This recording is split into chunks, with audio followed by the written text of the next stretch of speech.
বললাম না গাড়িটা আগে নিতে, আগে নাও। আরে ভাই কি করে আগে নিয়ে যাবো, গাড়ি খারাপ হয়ে গেছে তো। প্রবলেম দেখিও না, আগে গাড়ি ধাক্কা মারো, আগে নাও। তাহলে আপনারা একটু সাহায্য করুন। কেন আমরা কেন হেল্প করবো? তাড়াতাড়ি। এই লোকটাকে আমি চিনি স্যার, তার মানে আমাদের ইনফরমেশন একদম সত্যি। তার মানে ওই রুট নামের কম্পিউটার হ্যাকার এখানেই থাকে। আর ওই রুট নিশ্চয়ই কোনো ভয়ঙ্কর প্ল্যানিং করছে স্যার। যাই হয়ে যাক ওকে জীবিত ধরতে হবে, এটা জানার জন্য যে ওর মিশনটা কি।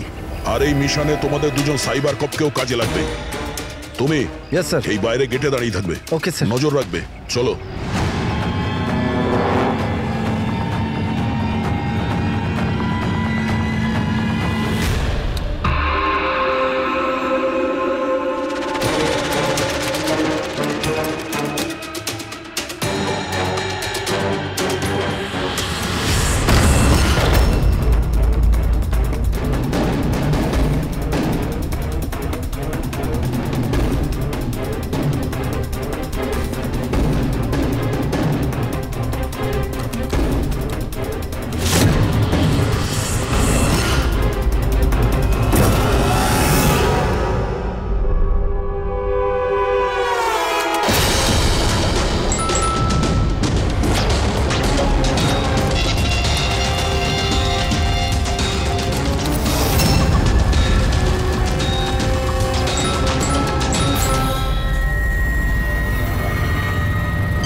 স্যার কেউ নেই।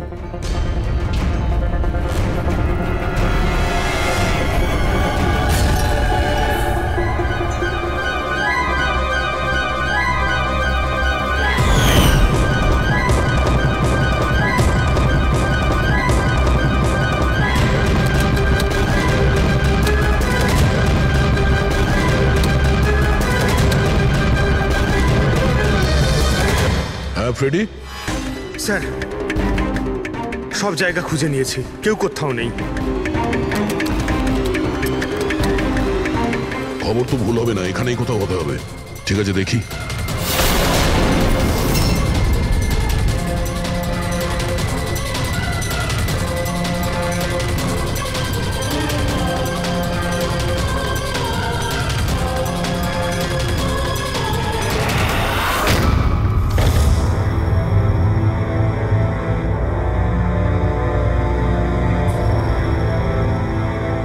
এখানে তো কেউ নেই।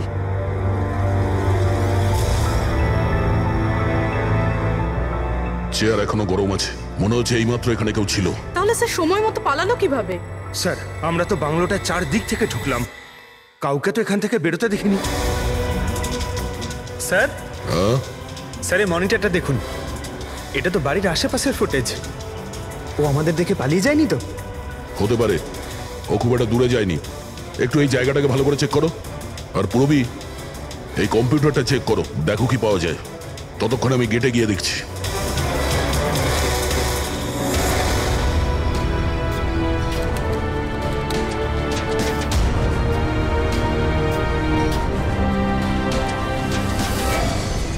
মহেশ, মহেশ। Yes sir. এই রুট ভেতরে নেই, মনে হচ্ছে পালিয়ে গেছে। তুমি গেটেই ছিলে? স্যার আমি এখানেই দাঁড়িয়ে ছিলাম, আমি কাউকে পালাতে দেখিনি স্যার। এখান থেকে কেউ যায়নি? না স্যার। মেন গেট থেকে তো কেউ বাইরে যায়নি, বুঝতেই পারছি না এই রুট কোথা দিয়ে চলে গেল। স্যার বাইরে পিছনের দিক দিয়ে একটা গেট আছে, মনে হয় ওখান থেকেই পালিয়েছে। স্যার স্যার ওই কম্পিউটারটা পাসওয়ার্ড প্রোটেক্টেড, ব্যুরো নিয়ে যেতে হবে। স্যার এই রুট নিশ্চয়ই মারাত্মক মিশনটা শেষ করবার চেষ্টা করছে। এই রুটকে যে কোনো ভাবেও খুব তাড়াতাড়ি খুঁজতে হবে। 1 মিনিট। পুরো ঘরে কোথাও কার্পেট নেই, আর এখানে কার্পেট রাখা আছে, তার উপরে এই টুল। একটু সরাও এটাকে।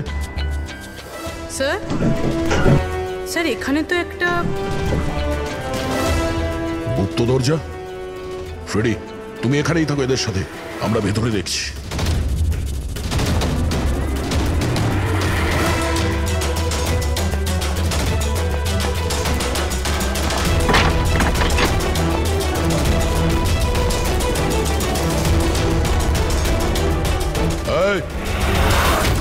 তোমার যা বলার আছে তুমি তো এখনই বলে ফেলতে পারো।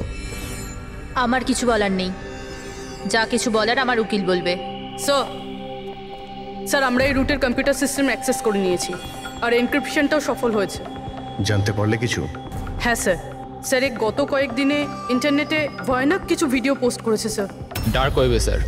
অ্যাকচুয়ালি ডার্ক ওয়েব ইন্টারনেটের এমন একটা কালো জায়গা স্যার, যেখানে সব অপরাধী নিজেদের সমস্ত বেআইনি কাজগুলোকে টেকনোলজির মাধ্যমে সফল করার চেষ্টা করে, যেমন অস্ত্র লেনদেন, কিডনি চুরি অথবা কাউকে মারার সুপারি। স্যার এমন কোনো কাজ নেই যেটা এই সাইটে হয় না।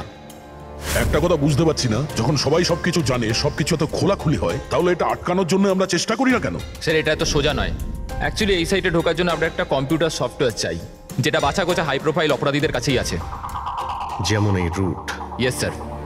আর স্যার যেমন আমরা জানি যে ডার্ক ওয়েবে আইপি অ্যাড্রেস আর ইউজার আইডি এই দুটোই লুকোনো থাকে। দেখাও তো কোন ভিডিও পোস্ট করেছে এই রুট।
বাবারে, এ তো কোনো ভূতের সিনেমার ভয়ানক সিন মনে হচ্ছে। এই সিনটা কেন দিতে গেল ডার্ক ওয়েবে? স্যার এটা কোনো সিনেমার সিন নয়, এটা আসলেই হয়েছে। আর কোনো হিরোইনের সাথে নয়, বরং বরং একটা নিরীহ মেয়ের সাথে। যতদূর আমি জানি এগুলোকে তো স্ন্যাপ ফিল্ম বলে। হ্যাঁ স্যার, এই ভিডিওর অনেক বড় ইন্ডাস্ট্রি আছে। এ মেয়েটা কে? আমি জানি না। এর মৃত্যুর জন্য তুমিই দায়ী। না না স্যার, আমি কারোর মৃত্যুর জন্য দায়ী নয়। আমাকে শুধু টাকা দেওয়া হয়েছিল এই ভিডিও ডার্ক ওয়েবে দেওয়ার জন্য, আর আমিও দিয়েছি। টাকা কে দিয়েছিল? আমি জানি না। দেখো, জানি না বললে চলবে না। একটা মেয়ে খুন হয়েছে। স্যার আমাকে বিশ্বাস করুন, অনলাইন টাকা ট্রান্সফার করা হয়েছিল আমার অ্যাকাউন্টে। কে করেছিল আমি কিচ্ছু জানি না। যদি না জানো, জানার চেষ্টা করো। তুমি কম্পিউটারটা খুব ভালো করে জানো, তাই না? তাই এটা জানা তোমার পক্ষে অসম্ভব কিছু নয়। খোঁজ নাও। অভিজিৎ, যদি কেউ এই ধরনের ফিল্ম বানিয়ে আপলোড করে, তাহলে খুব তাড়াতাড়ি তাদের কাছে পৌঁছতে হবে, যারা এই মৃত্যুর খেলা খেলছে।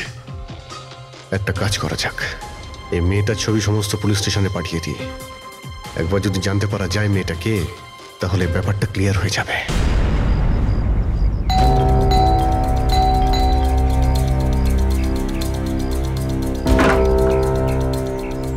আগে বলুন, কাকে চাইছেন আপনারা? এটা রিয়ার বাড়ি না? হ্যাঁ, আমি ওর বাবা। আসুন। আসলে আমরা সিআইডি থেকে আসছি। আপনার জন্য একটা বাজে খবর আছে। আপনার মেয়ে রিয়া আর এই পৃথিবীতে নেই।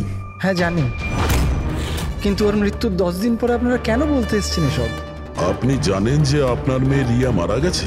আপনি গাড়ি অ্যাক্সিডেন্টের ইনভেস্টিগেশনের জন্য এসছেন তো? তাহলে আপনারা এটাও নিশ্চয়ই জানবেন যে রিয়ার ফিউনারেল হয়ে গেছে। এক মিনিট, আপনি কোন কার অ্যাক্সিডেন্টের কথা বলছেন? ওই তো যেটাতে আমাদের রিয়া চলে গেল, শেয়ার ট্যাক্সিতে ওরা পুনে যাচ্ছিল। না না, রিয়ার মৃত্যু কার অ্যাক্সিডেন্টে হয়নি। এটা কি বলছেন আপনি? এক মিনিট, এটাই রিয়া তো? হ্যাঁ এই তো রিয়াই তো। অ্যাক্সিডেন্টের দিন ও তো এই জামা কাপড়ই পরেছিল। এক মিনিট, মনে হচ্ছে কোনো কনফিউশন আছে। আপনি একটু বলুন যে আপনার মেয়ে রিয়ার কার অ্যাক্সিডেন্ট কিভাবে হয়েছিল?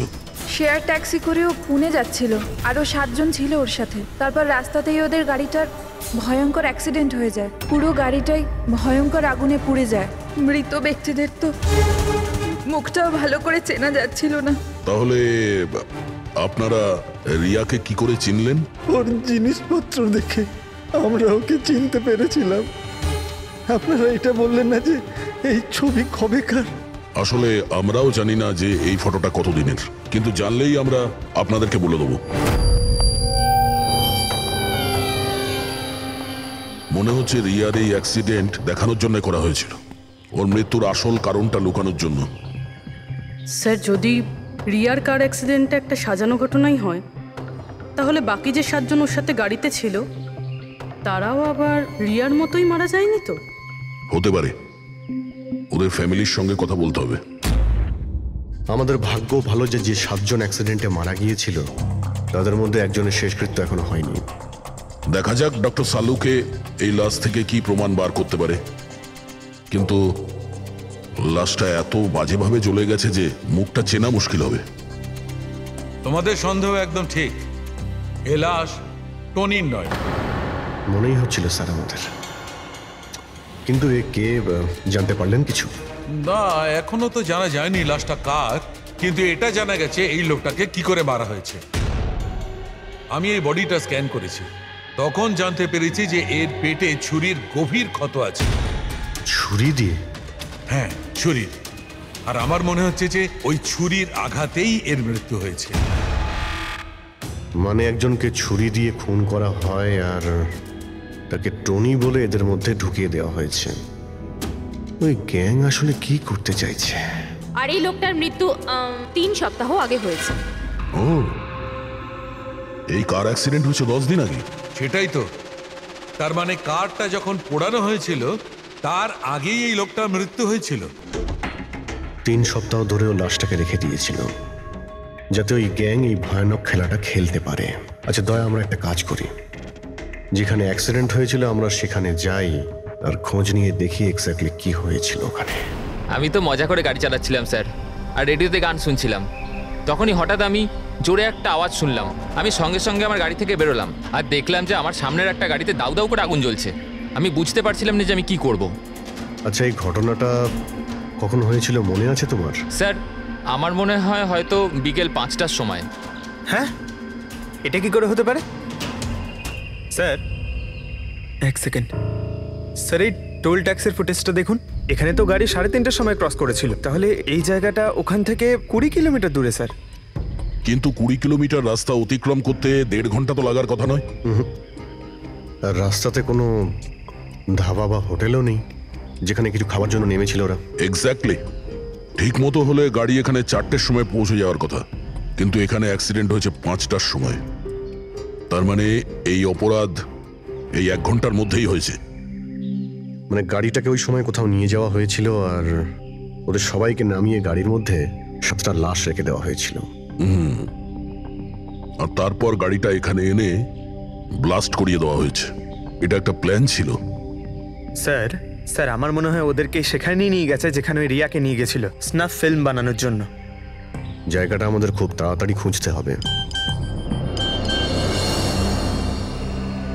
পূরবী SMS পাঠিয়েছে, কোনো গাছের ছবি। হ্যাঁ পূরবী। স্যার, আমি যে গাছটার ছবি পাঠিয়েছি আপনাকে, এটাকে মোরিঙ্গা অ্যালোফেরিয়া বলে স্যার। স্যার, ঠিক এইরকম গাছই রিয়ার ফুটেজেও ছিল স্যার। এই দেখুন। স্যার ওই ফুটেজেরই একটা স্ক্রিনশট পাঠাচ্ছি।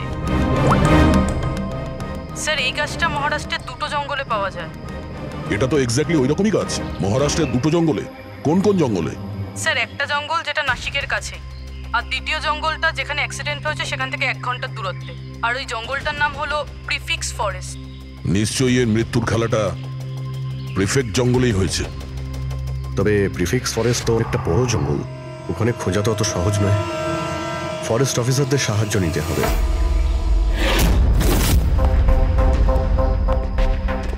এই জঙ্গলে এই সমস্ত হচ্ছে, বিশ্বাসই হচ্ছে না। আপনাদের ইনফরমেশন কি একেবারে সত্যি অফিসার? দেখুন, আমরা শিওর না হলে তো এখানে আসতামই না, তাই না? আচ্ছা, আপনি বলুন যে কয়েকদিনের মধ্যে এরকম কোনো ঘটনা আপনারা দেখেছিলেন বা শুনেছিলেন? জঙ্গলের মধ্যে কিছু হয়েছিল? একদম নয়। আর এরকম কিছু হলে আমাদের নিশ্চয়ই চোখে পড়তো সেগুলো। ঠিক আছে, কোনো ব্যাপার না। যাই হোক, নিজেদের নিশ্চিন্ত হওয়ার জন্য আমরা একবার জঙ্গলে যাব। স্যার, এমনিতে স্যার আপনারা কি পুরো জঙ্গলটা দেখতে চাইবেন? কারণ অনেক বড় এই জঙ্গলটা, এতে অনেকটা সময় লাগতে পারে। না না, আমরা পুরো জঙ্গলটা দেখতে চাই না। আমাদের জঙ্গলে সেই জায়গাতে নিয়ে চলুন যেখানে কেউ যাতায়াত করে না, কারণ প্রায় এই ধরনের জায়গাতেই অপরাধীরা অপরাধ করে। Okay officer. বিনোদ, মেঘনা, এনাদেরকে ওই জঙ্গলের ওই অংশগুলো দেখানোর দায়িত্ব তোমাদের, ঠিক আছে? হ্যাঁ sir. Yes sir. Sir 1 second.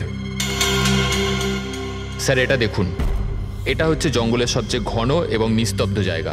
আমার মনে হয় আমাদের এখান থেকেই শুরু করা দরকার। ঠিক আছে, দেখি।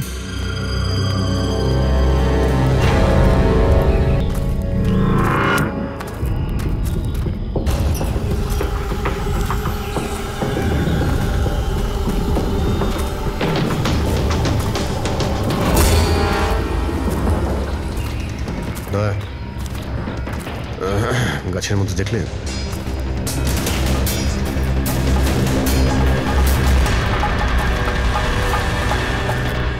ছোট্ট ক্যামেরা। মানে আমরা সঠিক জায়গাতেই এসেছি।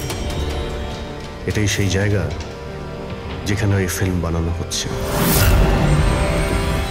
ক্যামেরা উপরেও আছে, ওইদিকে প্যান করা আছে।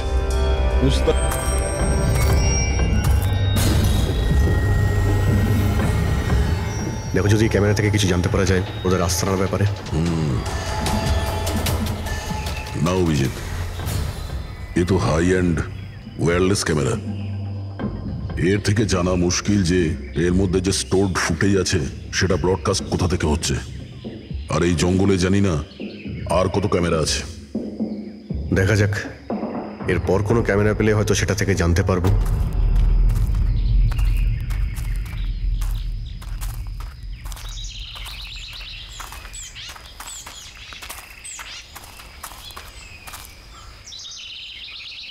স্যার, স্যার এই চিহ্ন দেখুন। আমার মনে হচ্ছে আমাদের আগে এখানে কেউ এসেছিল। তার মানে আমরা সঠিক পথেই যাচ্ছি।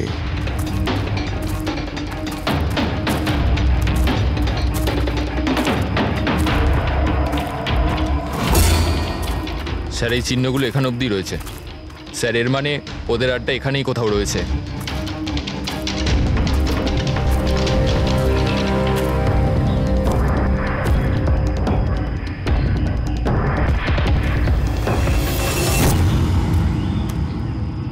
স্যার, স্যার তাড়াতাড়ি আসুন।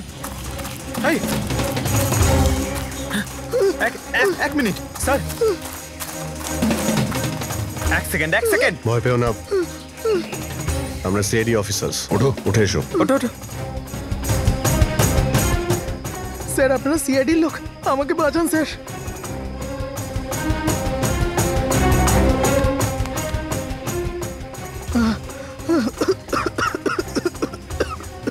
তুমি এখানে এলে কি করে? স্যার আমি জঙ্গল থেকে বেরোনোর রাস্তা পাচ্ছি না। স্যার ওই কুড়িটা এক এক করে সবাইকে মেরে দিয়েছে। তোমরা এখানে এলে কি করে? স্যার আমরা শেয়ার ট্যাক্সিতে উঠে পুনে যাচ্ছিলাম, আর আমাদের গাড়ি হঠাৎ করে পাংচার হয়ে গেল। গাড়ি থেমে গেল। রাস্তাতে আগে থেকে কেউ পেরেক আর কাঁচের টুকরো রেখে দিয়েছিল স্যার। তারপর কিছু লোক এলো যাদের মুখোশ দিয়ে ঢাকা ছিল। আমরা কিছু করে ওঠার আগেই ওরা আমাদের ঘুমের ইঞ্জেকশন দিয়ে দিল। আর যখন আমার জ্ঞান এলো তখন আমি এই ঘন জঙ্গলে ছিলাম স্যার। স্যার আমি জানি এই জঙ্গলে খিদে তৃষ্ণা নিয়ে কিভাবে ছিলাম। কখনো কাঠ খেয়েছি তো কখনো গাছের পাতা। যখনই কারোর চিৎকারের আওয়াজ পেতাম বুঝে যেতাম কেউ মারা গেছে। তার মানে এখানে সব জায়গাতেই ক্যামেরা লাগানো আছে। তোমার ভাগ্য ভালো যে তুমি ওদের হাত থেকে বেঁচে গেছো। স্যার এই কারণে ধরতে পারিনি যে ওরা আমার জামার বোতামে একটা ক্যামেরা লাগিয়ে দিয়েছিল, আর আমি ওই বোতামটা ভেঙে ফেলে দিয়েছিলাম। হয়তো সেই কারণেই আমাকে ওরা ধরতে পারেনি। তুমি বলতে পারবে যে বাকি লোকেদের মধ্যে কতজন জীবিত আছে এখন? জানি না স্যার, কিন্তু কাল রাতে যখন আমি গাছে বসেছিলাম তখন কারো চিৎকারের আওয়াজ পেয়েছিলাম। জানি না ওকে আহত করেছে নাকি প্রাণে মেরে দিয়েছে। কোন দিক থেকে চিৎকারটা শুনতে পেয়েছিলে তোমার মনে আছে কিছু? আমি তো এদিকের কাছে, হয়তো ওদিক থেকে এসেছিল স্যার।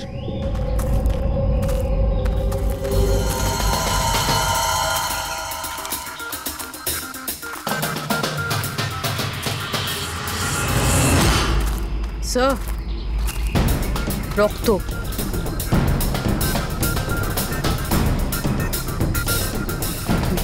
স্যার এখানেও আছে। মানে ওদের মধ্যে আহত কেউ এই দিকেই গিয়েছে।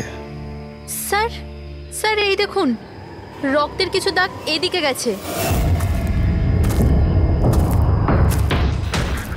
এইদিকেও রক্তের চিহ্ন রয়েছে আর এইদিকেও রয়েছে, দুদিকেই রয়েছে। দুদিকেই দেখতে হবে। পঙ্কজ, পূর্বী, তোমরা এই দিকটা যাও, আমরা এই দিকটা দেখছি। বিনোদ, তুমি ওদের সঙ্গে যাও। আর হ্যাঁ, প্রত্যেক আধ ঘন্টা অন্তর আপডেট দেবে। হ্যাঁ, আপনি আসুন।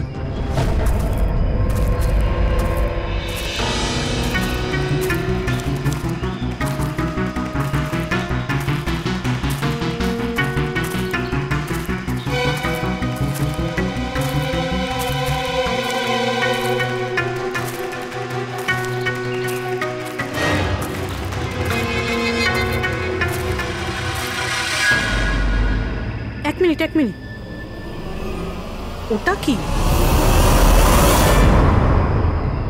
এসো। বাড়ি, হয়তো আহত ভিকটিম এখানেই আশ্রয় নিয়েছে। জঙ্গলের মাঝখানে বাড়ি, কিন্তু নকশার হিসাবে এখানে তো কোনো বাড়ি ছিল না। হতে পারে এই ধরনের ফিল্ম যারা বানায় তাদের এই ধরনের লোকেশনের প্রয়োজন হয়, যাতে কেউ ওদের ট্র্যাক না করতে পারে। হতে পারে ওই বাড়িতে যে আহত লোকটা রয়েছে ওই অপরাধী। হতে পারে পঙ্কজ। আর এটাও হতে পারে যে সামনে আরও ক্যামেরা লাগানো রয়েছে। চোখ কান খুলে রেখো।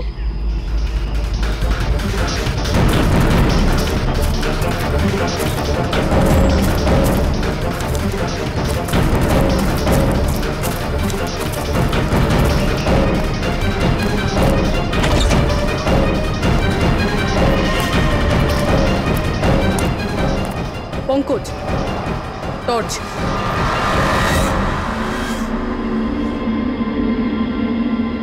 এই বাড়িটা তো একদম ভয়ানক ফিল্মের সেটের মতন দেখতে।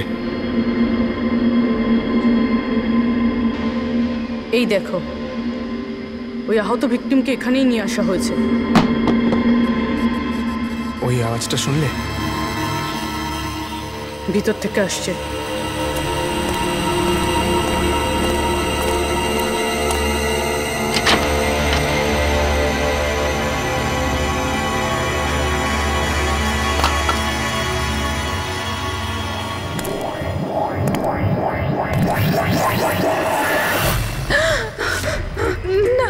ছেড়ে দাও আমাকে যেতে দাও।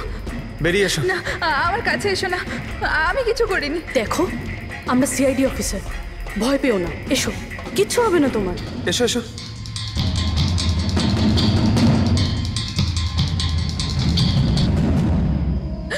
ও এখানেই আছে, ও এখানেই আছে। আরে পূরবী, এই লাইট কোথা থেকে আসছে? পঙ্কজ, পঙ্কজ, আমি কিছু দেখতে পাচ্ছি না। পঙ্কজ, আরে Pankaj sir, Purabi ma'am, Pankaj sir.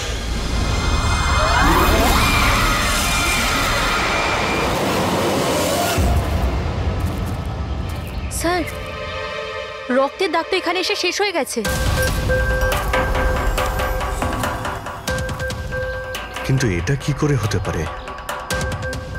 আহত যদি কেউ এই পর্যন্ত আসে, তাহলে এখান থেকে হঠাৎ করে অদৃশ্য হয়ে গেল কি করে? হতে পারে ও অপরাধীর হাতে ধরা পড়ে গেছে এখানে এই পয়েন্টে পৌঁছানোর পর। হতে পারে, জানি না মোহিত ছাড়া আর কেউ এখানে বেঁচে আছে কিনা। 1 ঘন্টা হয়ে গেল, পুরবী আর পঙ্কজের এলো না, কোনো ফোন কল এলো না।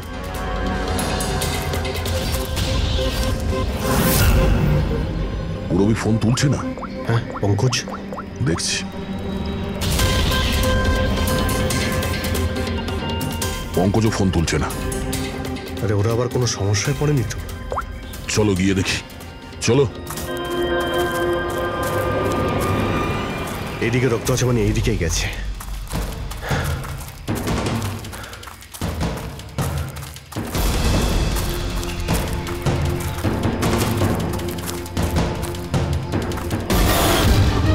এই ঘরের ভেতর হতে পারে কেউ আছে, আমি ভেতরে গিয়ে দেখছি। ঠিক আছে, ততক্ষণ আমি এই বাইরেটা দেখি।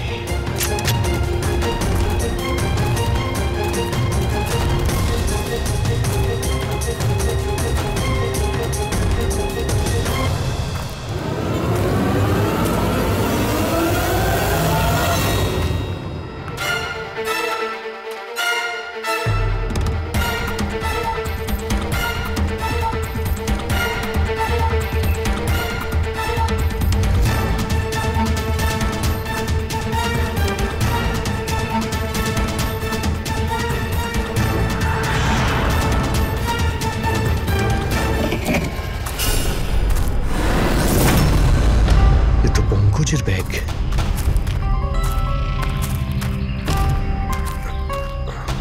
পঙ্কজ,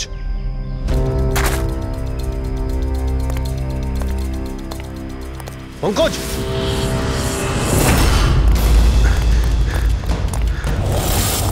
পঙ্কজ, পঙ্কজ, পঙ্কজ, কেমন আছো? ওঠো, স্যার ওঠো। কি হয়েছিল? হ্যাঁ স্যার, ওইদিকে ওই বাড়িটায় গেছিলাম স্যার, ওখানে একটা মেয়ে ছিল স্যার। হ্যাঁ, ওর সঙ্গে কথা বলছিলাম স্যার, আর হঠাৎ করে কোথা থেকে এত আলো চলে এলো যে কিছু দেখতে পাচ্ছিলাম না, কিছু বুঝতে পারছিলাম না। ওই বাড়িটা থেকে যেন তেন প্রকারে বেরোলাম, তারপর এখানে এসে হয়তো পড়ে গেছিলাম। আর কিছু মনে নেই স্যার, আমার মাথা ঘুরছে। আর পুরবী, বিনোদ, ওরা কোথায়? স্যার ওরা জানি না স্যার, ওরা ভেতরে ছিল, বাইরে বেরিয়েছে কিনা জানি না। ও নো। কি হয়েছে তোমার? ও ঠিক আছে। পুরবী আর বিনোদকে পেলে? না, ঘরের ভেতরে তো কেউ নেই। ও গড, ওদের কিছু হয়ে যায়নি তো?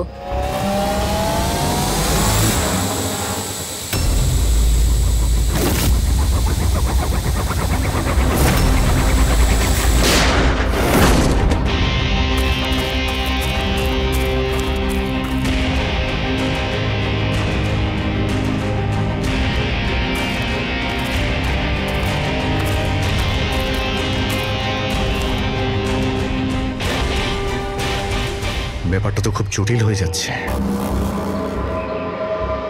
আমাদের ফিরে যেতে হবে, চলো। তার মানে? দেখো দয়া, আমরা জানি না এখানে কতজন অপরাধী আছে, কতগুলো ক্যামেরা আছে এখানে, কতগুলো অস্ত্র আছে ওদের কাছে। তাছাড়া আমাদের উপরে নজরও রাখছে ওরা। তাই আপাতত কোনোভাবেই ওদের সঙ্গে আমরা পেরে উঠবো না। আর পুরবী, ওকে এখানে একলা ফেলে চলে যাবো আমরা? হ্যাঁ দেখো দয়া, পুরবীকে হয়তো ওরা কোথাও আটকে রেখেছে। পুরবীকে বাঁচাতে গেলে আমরা তো কেউই বাঁচবো না। অভিজিৎ, কি হয়ে গেছে তোমার? কিছু মনে আছে সিআইডিতে আমাদের প্রথমে কি শেখানো হয়েছিল?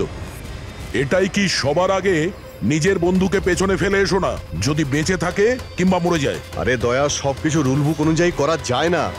আমাদের এটাও শেখানো হয়েছিল প্রেজেন্স অফ মাইন্ডের ব্যবহার করতে। তাই এইরকম পরিস্থিতিতে আমাদের তো আই এম সরি, তোমার এই চিন্তা ভাবনায় আমি এগ্রি করছি না।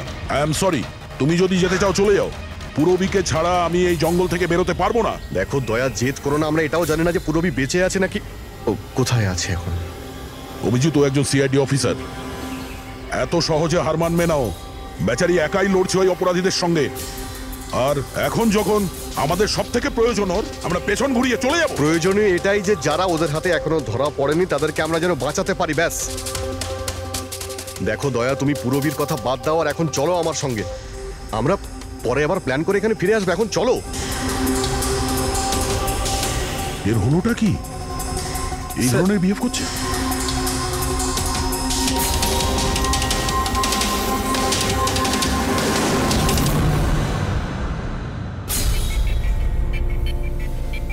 সিআইডির ইতিহাসে এই প্রথমবার হলো বোধহয় যে সিআইডি কারো কাছ থেকে ভয় পেয়ে চুপচাপ পালিয়ে গেল। হ্যাঁ ডক্টর, পৌঁছে গেছেন আপনি? হ্যাঁ, ওই জাংশনেই থাকুন, আমরা আসছি ওখানে। আরে সালুঙ্কি স্যার, আপনি এখানে? আমি এখানে। আসুন স্যার। আরে আরে তোমার কি মনে হয়েছিল আমাদের অফিসার পূরবীকে জঙ্গলে রেখে আমরা এখান থেকে চলে যাবো? হ্যাঁ, তাহলে আপনারা দয়া স্যারের ঝগড়া? মিথ্যে ছিল। যখন অভিজিৎ ওখানে ক্যামেরা দেখলো তখন আমাকে ইশারা করেছিল। জানেন এখানে কতগুলো ড্রোন লাগিয়ে রেখেছে আমাদের উপর নজর রাখার জন্য। যে লোকটা ওই ক্যামেরা দিয়ে আমাদের উপর নজর রাখছিল ওর চোখে ধুলো দেওয়ার প্রয়োজন ছিল, সেই কারণে। ওরা নিশ্চয়ই এখন ভাবছে যে আমরা জঙ্গল থেকে চলে গিয়েছি, তাই রিল্যাক্সও হয়ে যাবে। ওদের উপরে অ্যাটাক করার এটাই ভালো সুযোগ। অভিজিৎ, এই নাও, এটা তুমি চেয়েছিলে। এটা আবার কি ডিভাইস স্যার? এটা হচ্ছে জ্যামার। আশেপাশে এই এরিয়ায় যত ক্যামেরা আছে সব জ্যাম হয়ে যাবে। আর ওরা আমাদের উপরে নজর রাখতে পারবে না। আর এই ড্রোন, এই ড্রোনের মধ্যে যে ক্যামেরা লাগানো আছে ওর রেঞ্জ 7 কিলোমিটার মাত্র। কিন্তু ব্যাটারি তো শেষ হয়ে আসছে। তার মানে যদি আমরা এটাকে না ধরতাম তাহলে আবার ওদের আস্তানায় ফিরে যেত এটা ব্যাটারি চেঞ্জ করার জন্য। একটু আইপ্যাডটা বার করো, ম্যাপটা বার করো ওর থেকে। এই যে এটাই হচ্ছে সেই জায়গা যেখানে আমরা ড্রোনটা পেয়েছিলাম। আর এর পাশেই ওই বাংলো, মনে হচ্ছে এটাই অপরাধীদের আস্তানা। তাহলে যাওয়া যাক, গিয়ে মুক্তি দিই পূরবী আর যারা বাকি বেঁচে আছে তাদের। চলো। না স্যার, আপনি মেঘনা আর মোহিত আপনারা এখানে থাকুন, আমরা যাচ্ছি।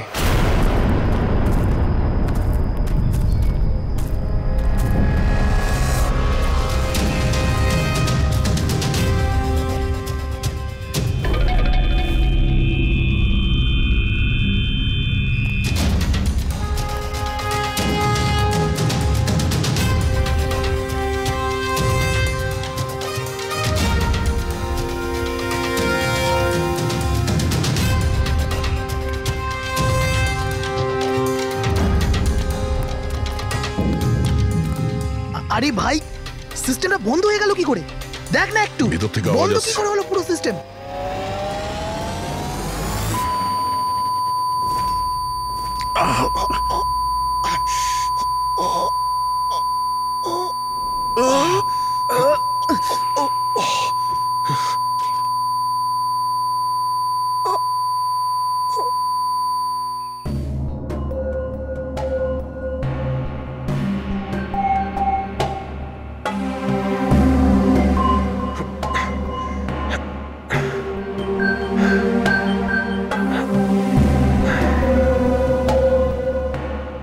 পঙ্কজ,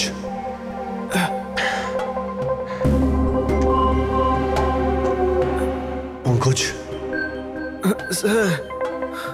আমাদের ওয়েলকাম জানানোর পুরো বন্দোবস্ত ওরা করে রেখেছিল। স্যার, এরা যদি আমাদের মারতে চাইতো তাহলে আগেই মারতে পারতো। আমাদের আমাদের মারতে গিয়ে কি এরা ভিডিও শুট করতে চায়?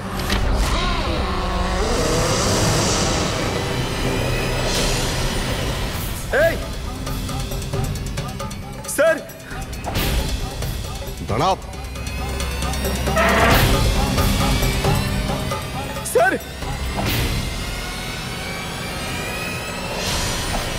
এটা আমি পঙ্কজ। পূরবী, তুমি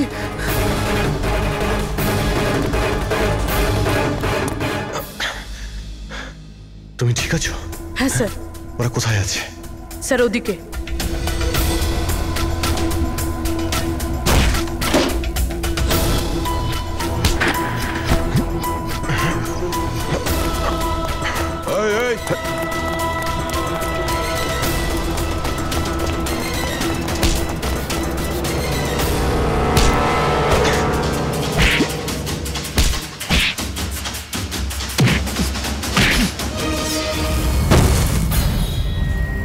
স্যার চল চল।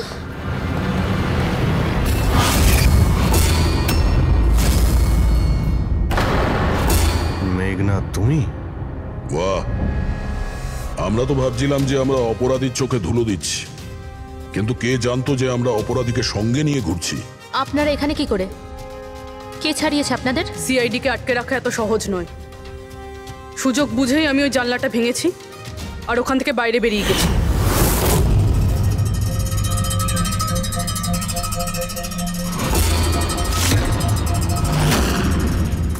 তারপর আমি তাদেরই পিছু নিলাম যাদেরকে তুমি পাঠিয়েছিলে আমাকে খোঁজার জন্য। তারপরে আমি ওই মুখোশ পরা লোকটাকে দেখলাম আর তারও পিছু নিলাম।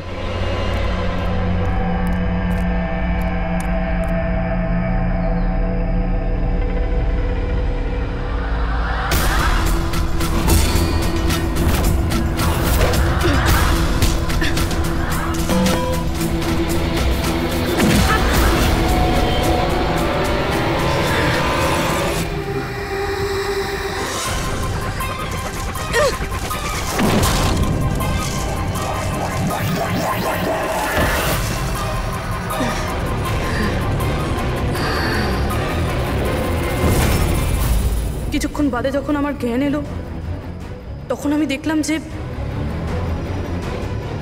কিন্তু আমি বাকি অফিসারদের কাছে পৌঁছানোর আগেই তোমার এই সনিক বুমের আওয়াজে ওনারা সবাই অজ্ঞান হয়ে যান।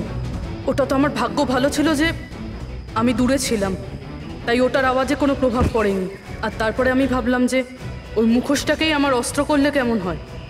যে নিষ্ঠুরতার সঙ্গে তুমি মানুষদের মেরেছো, তুমি তো নারী হওয়ার যোগ্যই না। এখন এটা বলো যে তুমি এগুলো কেন করেছো? এই সব কিছু আমি টাকার জন্য করেছিলাম। যত টাকা আমি এই কাজের জন্য পেয়েছিলাম না, অত টাকা তো আমি আমার জবে 5 বছরেও পাইনি। আর এমনি তো কি যায় আসে, রোজ এত লোক মরে আরো 2-4 জন মরে গেলে কি হবে? তুমি হয়তো জানো না যে তুমি কতটা অসুস্থ। বাকিরা কোথায় যারা তোমার সঙ্গে ছিল? আমি কারুর কোনো ক্ষতি করিনি স্যার, এতটাও বাজে নই আমি। আর এমনিতেও আমি কোনো খুন নিজের হাতে করিনি। আমাকে তো একজন মহিলা কোটিপতি হওয়ার অফার দিয়েছিল আর আমি সেটা অ্যাকসেপ্ট করেছি। কোন মহিলা? খুব খুব অদ্ভুত নাম ছিল ওর।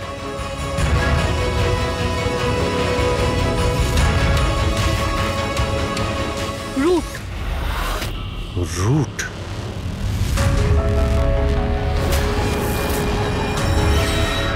তাহলে রুটই হলো এই সব কিছুর মাস্টারমাইন্ড। এখন ও এগুলো কেন করেছে ওর জবাব তো ওই দেবে। আর তোমার কথা বলতে গেলে আইন তোমাকে কঠিন থেকে কঠিনতম সাজা দেবে।